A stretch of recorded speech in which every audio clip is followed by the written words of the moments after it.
I woke up on my 50th birthday to an empty home. No balloons, no breakfast, just quiet. My wife and kids took off for a weekend trip without saying a thing. I waited all day. Nothing. The next morning, my daughter texted, "Happy birthday, by the way. Also, can you cover my car payment?" No, sorry. Just ask. I sent one word back, no, then I moved every dollar out of the joint account. 2 days later, they reported me missing, and the police showed up at my door at 7:42 a.m. I never thought my 50th birthday would start with an empty house and end with the police at my door. But the real shock wasn't that my family was gone, it was what they told the officers when they reported me missing.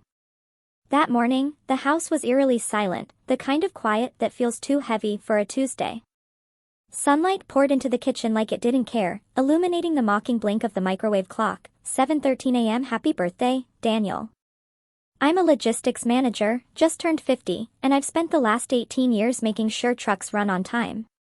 Not glamorous, but honest. I'm the guy who remembers birthdays, who keeps the fridge stocked. You don't really notice men like me until we're gone. Or maybe, not even then. I woke up expecting something, not a parade, just a gesture.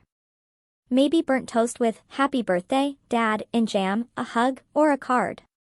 Something to say they remembered I was still here, still trying, still holding the line. But the house was a tomb. Our golden retriever, Max, was gone too. No note, no balloons, not even the lingering scent of shampoo. Just silence. I thought maybe I'd messed up the date. Maybe my wife, Sarah, had taken the kids, Emily and Ben, to an early soccer tournament. But no, the calendar still had a Dad's 50th written in green marker, double underlined from weeks ago. I stood there, trying to piece it together. The fridge was emptier than usual.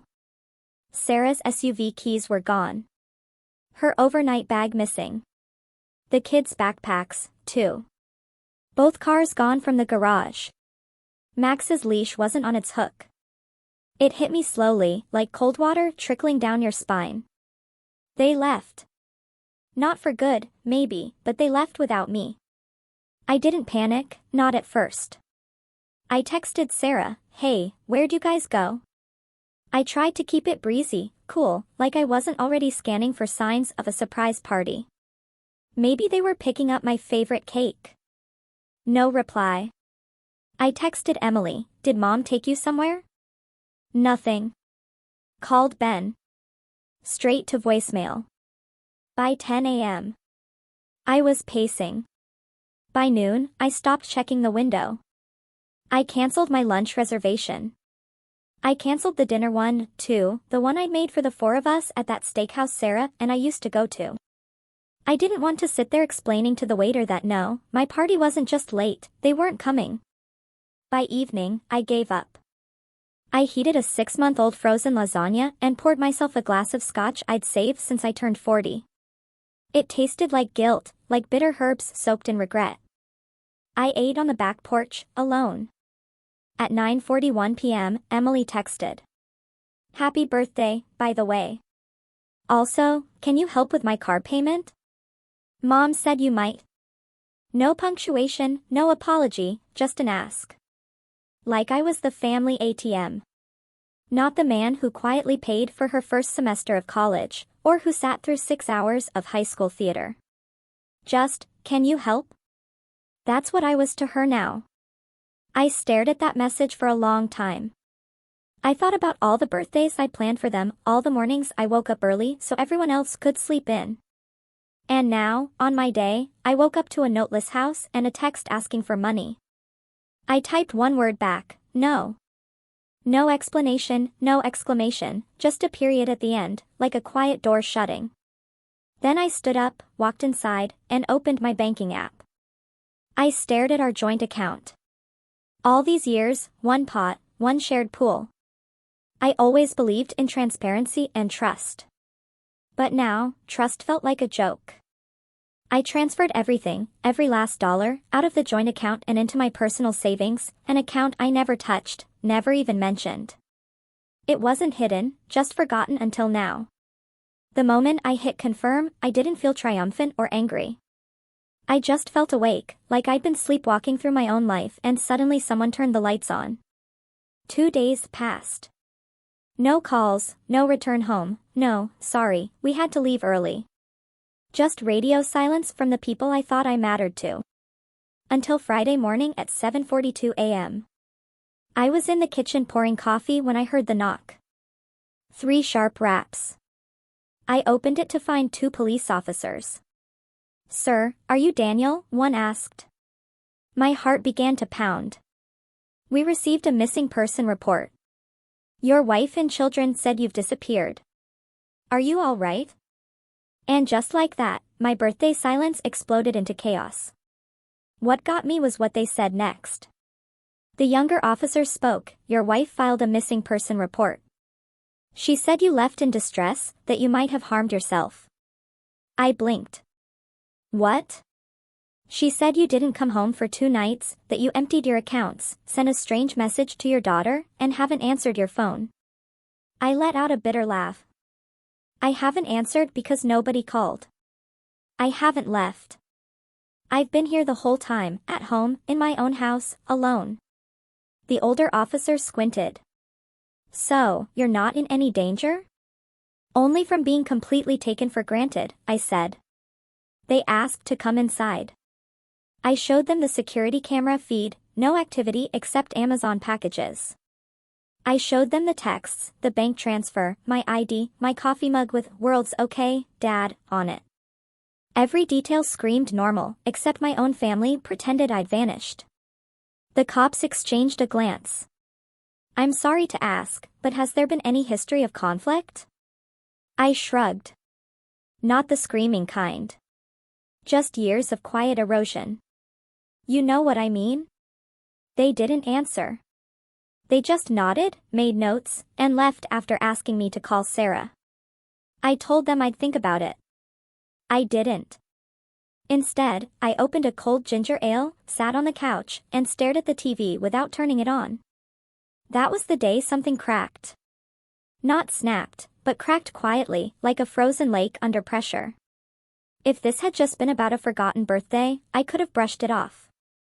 But they reported me missing as if I was unstable, as if I'd wandered off barefoot. And not because they were worried. No, this was about money. I saw it plain as day, the missing report, that was insurance, a paper trail, a setup. Maybe they thought I'd had a breakdown and they'd be entitled to funds if I was legally unfit. Maybe they were trying to freeze my accounts. Maybe Sarah was already talking to a lawyer. And Emily's text? A test. A baited line. The fact I said no probably startled them more than anything, because I never said no. Not to Sarah, Emily, or Ben. I was the reliable one. The doormat with a steady paycheck. I never questioned it, but now it all looked different. That afternoon, I went upstairs and opened the top drawer of my old oak desk, the one Sarah called Clutter Central. In the back, under expired warranties and old birthday cards, I found what I was looking for, the deed to the house, solely in my name. Sarah and I bought this place when we were starting out. I had the decent credit and savings. She was fresh out of grad school with loans. We always talked about putting her name on the deed, but we never did. Not out of malice, but life just got busy. She trusted me. I trusted her. Or so I thought. The next drawer held a file labeled Estate Planning. Inside, the trust I'd set up after my dad passed, 2 rental properties he'd left me, a brokerage account I'd barely touched. The kids were contingent beneficiaries, but everything else was in my name. Sarah had never shown much interest. I guess it was easier to assume I'd always be around to keep the lights on. The following morning, Saturday, they finally came back. I was sipping coffee on the porch when I heard tires crunching the driveway. Sarah stepped out first, sunglasses on, looking exhausted but not nearly as upset as someone should be after reporting their husband missing. Emily trailed behind, earbuds in, scrolling on her phone. Ben was last, glancing up at me with that awkward half-smile teenage boys use when they don't know whose side to be on. I didn't move, didn't wave, just sipped. Sarah walked up with that practiced calm she used on the kids when they were toddlers. Daniel, we need to talk. I motioned to the chairs. Go ahead. She sat, crossed her legs. Emily stayed by the car, pretending not to listen. Ben hovered near the steps. I didn't know how to get through to you, Sarah said. You've been so distant lately. Distant? I echoed. Because I didn't respond to one text after being ignored on my birthday? She sighed. We didn't mean for it to happen that way. The getaway was planned weeks ago. I told you about it, I cut in. Never said it was booked. Never said it was the same day as my 50th birthday. She faltered. We thought you needed space. I gave a humorless laugh. You thought I needed space, so you left without telling me and called the cops 2 days later? Now she got defensive. You drained the account, Daniel. What were we supposed to think? That maybe I finally decided to stop being your backup plan. Silence, thick and stretching. Then Emily chimed in, it's not that deep, Dad. You're being dramatic. I turned to her, blood rising. You texted me for money before even saying happy birthday. I did say happy birthday, she snapped. You tacked it onto the same message where you asked for money. Sarah stepped in. Okay, enough. Let's not do this here. Why not? You brought it here. Another pause. Ben looked at his shoes. I didn't file the report to hurt you, Sarah said finally. I was genuinely worried. I just stared at her. And the part where you tried to access the joint account? Was that out of worry too? You forget. I said quietly. I still get notifications. Her jaw tensed. Then it came, the first crack in her perfect composure. I needed to pay for the cabin. Daniel, you disappearing like that? I didn't know if you were coming back. I never left. Emotionally, you did, she said sharply. And there it was. The emotional guilt trip, the narrative flip. Suddenly, I was the problem. My reaction to being abandoned, ignored, and used was the issue. But I wasn't falling for it this time. Sarah, I said calmly. This isn't working anymore. You see me as a wallet. Emily sees me as a vending machine. Ben doesn't even speak unless prompted. I've spent 20 years making sure this family had everything it needed. And on the one day I asked for nothing, you all vanished. She didn't answer. Emily rolled her eyes and turned away. Ben looked like he wanted to crawl into the porch railing. I'm not mad, I continued. I'm done pretending this is okay. And then Sarah said something I will never forget. You're being selfish. That word hit me like a slap. After all the years of early mornings, carpools, fixing faucets, shoveling snow at 5 a.m., tutoring math, working overtime for vacations nobody thanked me for. Selfish. She got up and stormed inside. Emily followed, muttering. Ben hesitated, then went in too. I sat there for a long time. The wind picked up. Trees rustled. A lawnmower started in the distance. That was the moment the crack in the ice spread across the lake. That was when I stopped hoping things would go back to normal, because normal was the problem. That was when I decided I wasn't going to fix this. I was going to end it. Not with yelling, not with threats. With precision, with planning. If they wanted to pretend I was gone, I'd show them what it really meant to lose me. And that was just the beginning. When the door slammed, I didn't flinch. I just sat there, holding my coffee like an anchor in the rising storm. That word echoed, selfish. It was almost laughable. After everything I'd done, all the compromises, that was the label. It's the kind of accusation you expect from someone who has no idea what it cost you to keep them warm, fed, and safe for decades. Or maybe they knew and just didn't care. That night, I slept in the guest room. Not out of spite, but instinct. Something in me had shifted. I didn't want to be near her. I woke up at 4:47 a.m., wired from years of routine. I showered, dressed, and walked out the door before anyone else stirred. No note, no goodbye. Let them wonder. I drove until the city was behind me and the air felt different. I ended up at a diner off Route 66. One of those places where the waitresses call you honey and the coffee's a little burnt but never empty. Gloria, according to her badge, looked at me like she'd seen 100 versions of me before. Bad night, she asked, pouring. Bad decade. She chuckled and topped off the cup. You want this, sorry you're alive at breakfast, or the midlife crisis special, she asked. First one comes with toast. Second one comes with pie. Give me the toast, I said. Not ready for the pie just yet. She nodded like she understood. I stayed for hours, watching trucks, listening to the hum of the kitchen. By noon, I'd made a decision. I called work and took a personal day, my first in over a year. Then I drove home, parked outside, and just sat. I didn't want to go back inside. That house, once filled with laughter, now felt like enemy territory. But I had to. Sarah was in the kitchen, scrolling on her phone. She looked up. Where were you? I needed air. We were worried. No, you weren't. You just didn't want to lose control. She opened her mouth, but I held up a hand. Don't. Not now. I went upstairs, grabbed a duffel bag, and packed just enough to get by. Clothes, toiletries, laptop, a few books. I left the wedding photo on the nightstand, didn't even look at it. Ben saw me on the stairs. Where are you going? I paused. Somewhere I can think. He nodded, didn't ask more. That kid had more emotional intelligence in his silence than the rest of them had in their words. I checked into a modest hotel about 20 minutes away.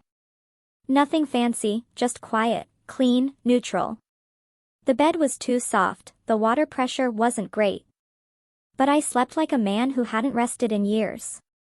The next few weeks were the strangest mix of grief and relief. Grief for the life I thought I had. Relief I no longer had to pretend it was working. I didn't ghost them. I stayed. In touch, briefly, businesslike. Sarah texted about the mortgage. I told her it was being paid. Emily messaged a passive-aggressive, hope you are okay, followed by another request for $300. I ignored it. Ben called once. We talked for 5 minutes, mostly silence, but it meant more than anything the others said. Work became my sanctuary. I threw myself into projects, reconnected with colleagues. I started mentoring a new hire, Alex, who reminded me of a younger, more optimistic me. He asked a lot of questions. For once, someone actually wanted to hear what I had to say.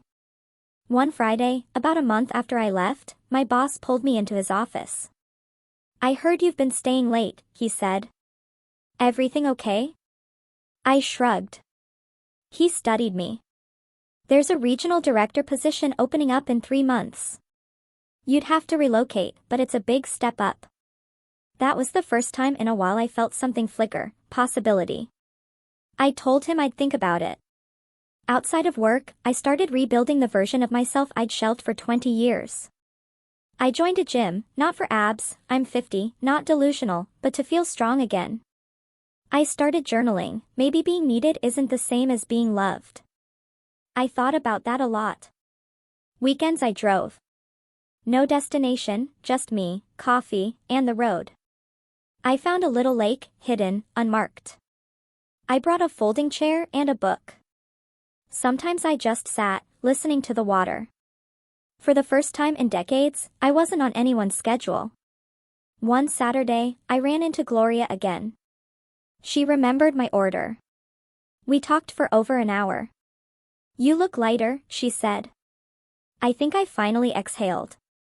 She smiled. About time. Back at the hotel, the staff started greeting me by name, like a regular. It was odd, but comforting, like I was forming a new home, brick by quiet brick. Then came the kicker.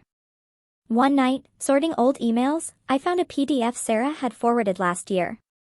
Family trust paperwork. I opened it and nearly choked. She'd changed the emergency contact to her brother without telling me. That wasn't it. She'd listed him as a financial advisor on a few joint investments, and I hadn't noticed. I dug deeper. On our shared Google Drive, I found folders I'd never seen, one marked Summer Planning. Inside were notes between Sarah and Emily, plans to renovate the kitchen, a trip to Italy, even lease a new SUV, all assuming I'd fund it. There was a spreadsheet, Dad Budget 2025. No mention of asking me, no mention of including me, just line items with dollar signs and the casual entitlement of people who believe the ATM never runs out. That's when the anger came back. Not hot and wild, but cold and focused, like a scalpel. I realized I hadn't just been excluded emotionally, I'd been phased out, systematically. They had built an entire parallel life with my money and none of my input. And I'd let it happen because I thought that's what being a good husband, a good father meant, providing, absorbing, enduring. No more. That night, I made a list. Not of revenge, but of clarity. Things I would no longer do: fund people who didn't respect me, return to a house that felt like a contract, answer texts that only came with dollar signs, apologize for walking away from a life that suffocated me. And then a second list. Things I would do: accept the promotion, move, change the deed and trust documents, write a will, start over. I didn't know exactly how yet, but I knew when, soon. While they planned their Italian vacation with my money, I was planning something else entirely. They'd never see it coming. The Sunday after I finished those lists, I drove back to the lake. This time, I brought a pen and a notebook. I opened to the first clean page and wrote a setup at the top. Not revenge, not spite. Just a repositioning, a quiet reset. I didn't want to destroy them. I wanted clarity, control, truth, and a clean exit. This wasn't about getting even. This was about getting free. The first step was the house. Technically, it was mine. Legally, fully. My name was on the deed and Sarah's wasn't. She never pushed to change that, and I never thought I needed to, until I realized the power it gave me. I called a real estate attorney, Monica, who remembered me from my father's estate. "Mr. Boyd, it's been a while." "Too long," I said. "I have a question about the house." She walked me through my options. "Because the deed is solely in your name," Monica said, "you can rent, sell, or transfer ownership without needing spousal consent. You hold the cards." I let that sink in. "And if I wanted to move things into a trust?" "Even better," she said. "It adds an extra layer of protection." By the end of the call, I'd scheduled a follow-up to draft a new living trust. One that didn't include Sarah, Emily, or Ben. Not out of punishment, but because I needed to draw the line between us and me. Step 1, underway. Step 2 was work. I told my boss I'd take the promotion. "Are you sure?" he asked. "It's a big shift. New city, new staff." "I'm sure," I said. "I've got nothing tying me down anymore." He nodded. "You'll be great." The new role started in 2 months. That gave me a runway to disappear cleanly. No fireworks, no messy scenes, just a vanishing act. I kept it quiet. Didn't tell Sarah, didn't even tell the kids. As far as they knew, I was still figuring things out, playing the lost husband. That illusion gave me breathing room. Step 3, finances. Sarah still had access to a few joint accounts, mostly for household expenses. I didn't want to trigger alarms by freezing them all at once. Too obvious. So, I did it slowly, patiently. Week by week, I redirected auto deposits, moved small chunks of savings. Nothing flashy, just enough to gradually consolidate. I closed old cards, opened new ones, changed passwords, shifted insurance beneficiaries. All legal, all above board. I wasn't hiding anything. I was protecting everything from people who thought I owed them access by default. One day, I logged into our family cloud drive and downloaded every document Sarah had ever uploaded. Tax records, car titles, receipts, birth certificates. I made copies, stored them on a flash drive, and tucked it into my suitcase. The digital trail was cleaned up, backup secure. Everything Sarah thought she controlled, I now had a full mirror of. Step 4, Allies. This was unexpected. One afternoon, I ran into Ben at the grocery store. He looked surprised. "You're still in town?" he asked, voice low. "For now." He hesitated. "Can we talk?" We walked to a nearby bench. He stared at his shoes. "Mom told everyone you abandoned us," he said. "Said you were having a breakdown, that you didn't want us anymore." I looked at him. "And do you believe that?"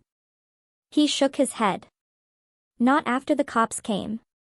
Not after I saw the way she talked about it, like it was a joke." My heart clenched. "I never wanted to hurt you." "I know," he said. "That's why I'm telling you something." He pulled out his phone and showed me screenshots, messages between Sarah and her brother, conversations about contingency plans, reassignment of assets, full access by June. My stomach turned. "You got these?" "How?" I asked. "I used the old iPad," Ben said. "It still synced to her phone. She never unlinked it. I've been reading stuff for weeks. They think you're going to cave, that you'll come back, apologize, and just hand it all over." I closed my eyes. "No, not this time." Ben looked up. "Can I come with you?" The question hit me like a wave. "I'm not going far," I said gently. "But why?" "Because you listen," he said. "Because you don't pretend." I nodded. "We'll figure something out." Just like that, I had an ally. Step 5, the final push. Once the trust was finalized and the real estate paperwork complete, I made the quietest power move of all. I listed the house for sale. No sign on the lawn, no traditional agency. I used a private broker specializing in off-market transactions. Everything confidential. The broker found a buyer. The offer came in above asking.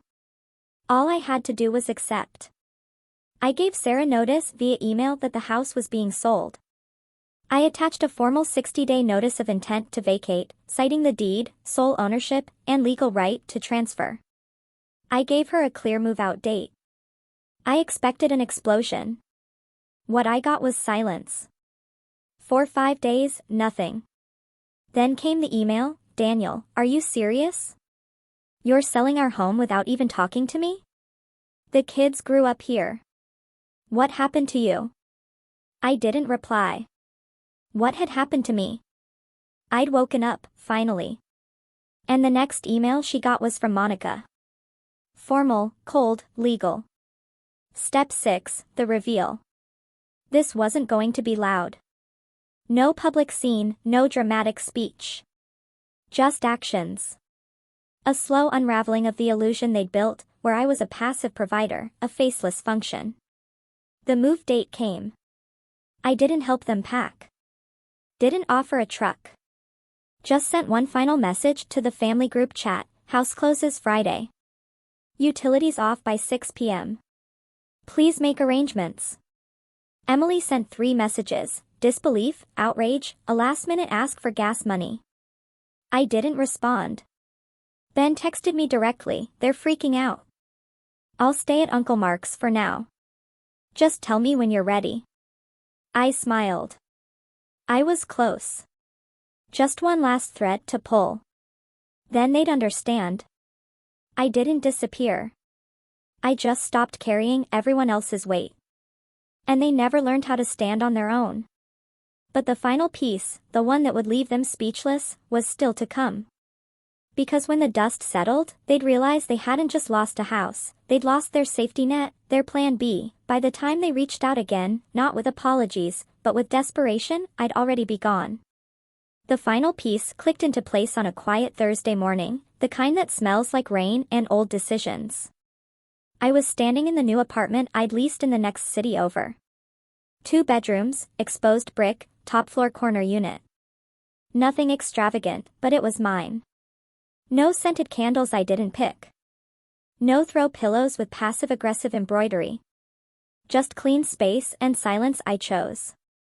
I was sipping black coffee, staring out the window, when the email came in. Subject: Final closing documents. From Monica. Attached were the final signatures from the buyer, the title transfer, the bank wire confirmation. It was done. The house was no longer mine, which meant it was no longer theirs either. I took a deep breath and closed the laptop. That chapter over. The fallout came faster than I expected. The first wave hit 2 days later. A text from Emily: "What the hell, Dad? You sold the house? Where are we supposed to go?" I didn't answer. 2 hours later: "This is insane. You need to fix this. Mom is losing it." Then, like clockwork, Sarah called. I let it ring. Voicemail. Minutes later, my inbox lit up with a multi-paragraph message: "Daniel, I can't believe what you've done. This is beyond selfish. You left us homeless. We had plans. Emily's semester starts soon. Ben has nowhere to go. How could you just vanish? This isn't the man I married. You used to be dependable, responsible, a provider. You've destroyed everything. I'm meeting with a lawyer. You'll be hearing from me." I didn't even blink. I forwarded it to Monica. 5 minutes later, she responded, already prepared. Let her try. Sarah did try.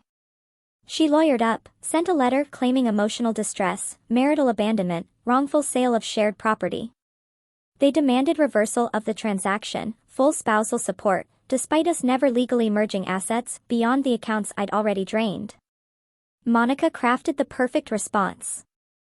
Every document, every transfer, every timestamp, all legal, all documented. The paper trail was airtight. Sarah had never requested her name be added to the deed. The accounts were in my name. The house paid off from my father's inheritance, gifted solely to me. There was nothing for her to take. The letter we sent back was polite, unemotional. For the terms of ownership, no marital assets were inappropriately transferred or sold. Any further legal action will be considered harassment.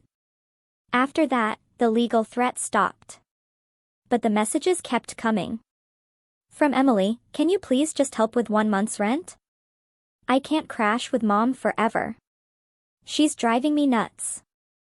From Sarah: "I know things got messy, but don't you think we owe it to the kids to be civil?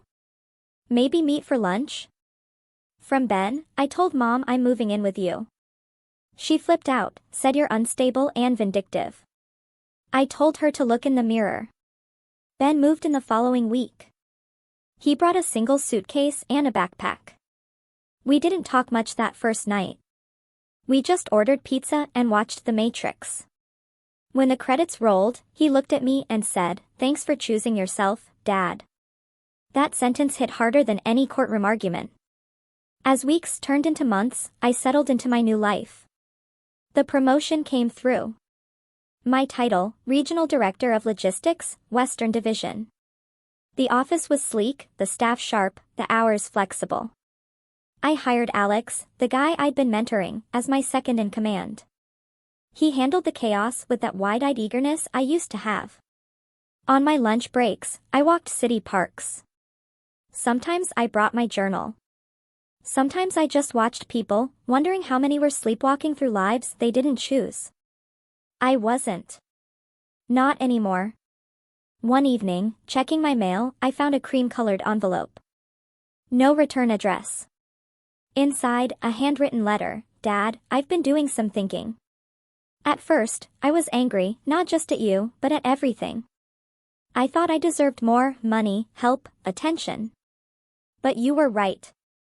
I took you for granted.